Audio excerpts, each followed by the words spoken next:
Em nome do Pai, do Filho e do Espírito Santo, amados irmãos, o Evangelho de hoje nos fala de perdão, de misericórdia, de arrependimento sincero e efetivo. Deus nunca nos acusa de nenhuma falta ou delito. Somos nós, somente nós mesmos, que pelas nossas decisões erradas e comportamentos egocêntricos, revelamos o verdadeiro estado do nosso coração.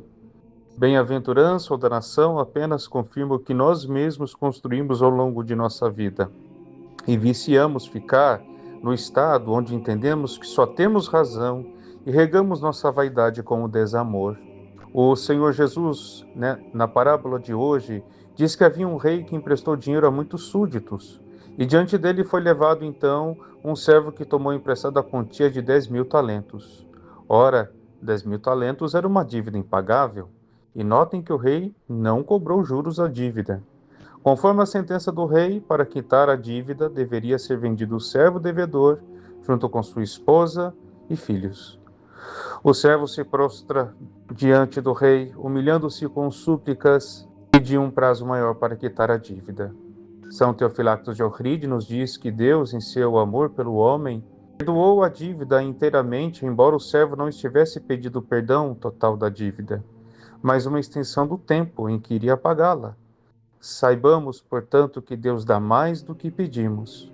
Não à toa, São Cipriano de Cartago comenta que o Senhor acrescenta uma condição necessária e incontestável, ao mesmo tempo um mandamento e uma promessa, isto é, que peçamos perdão das nossas ofensas na medida em que perdoamos aos que nos ofendem, para que saibamos que é impossível alcançar o perdão que pedimos de nossos pecados se nós não agimos de forma semelhante com aqueles que nos ofenderam.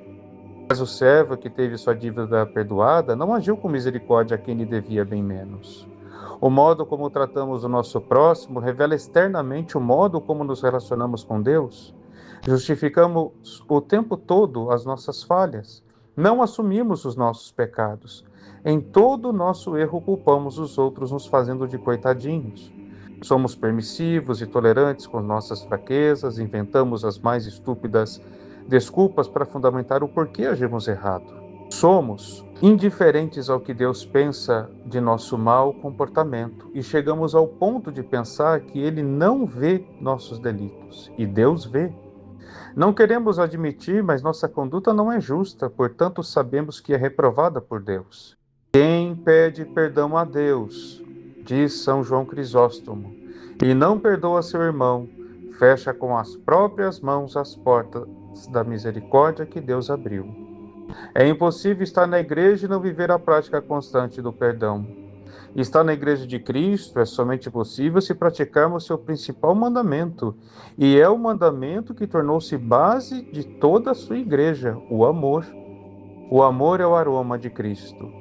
Sem este perfume, não somos agradáveis na presença de Deus. São Serafim Rose de Platina ensina que a revelação de Deus é dada a algo chamado coração amoroso e acrescenta: o homem foi feito para subir acima da curiosidade e da concupiscência para o amor, e através do amor para o alcance da verdade.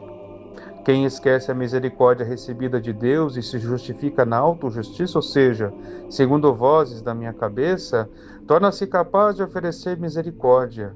Lembremos o que diz o Senhor no Sermão da Montanha: bem-aventurados os misericordiosos, porque alcançarão misericórdia. A parábola de hoje termina com o servo sendo entregue aos torturadores. Orígenes interpreta o Evangelho como o estado da alma que recusa a misericórdia. Não é Deus que tortura, é o próprio coração endurecido que se fecha à graça. O inferno começa quando o homem decide não amar mais e não perdoar quem ofendeu. Como queremos viver com Deus na eternidade se detestamos os seus mandamentos? Como queremos o reino dos céus se somos indiferentes com os estatutos divinos? São Cipriano, ao comentar sobre o Pai Nosso, diz que Deus quer que sejamos pacíficos e concordes, e que habitemos unânimes em sua casa. Perdoar é um reflexo da unidade que existe entre o Pai, o Filho e o Espírito Santo. Em discórdia e ódio, não teremos lugar nem espaço no reino de Deus.